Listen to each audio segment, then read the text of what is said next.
You ask Tiger to calculate. This deals with finding the midpoint between 2 points. The midpoint between the 2 points is -29, -22.5.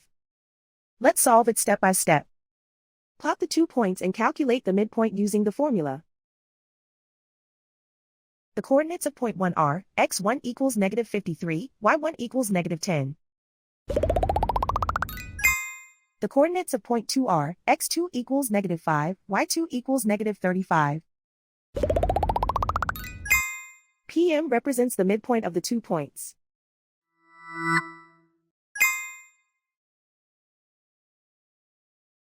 Use the x values in the midpoint formula to find the midpoints x.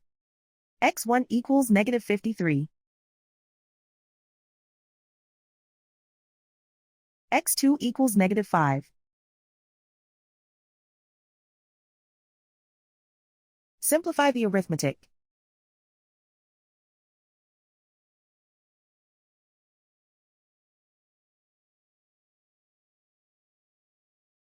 Use the y values in the midpoint formula to find the midpoints y. y1 equals -10.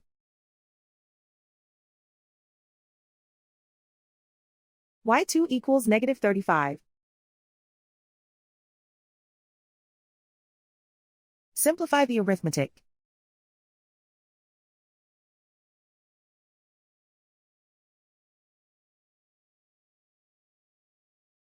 And so, the midpoint is -29, -22.5.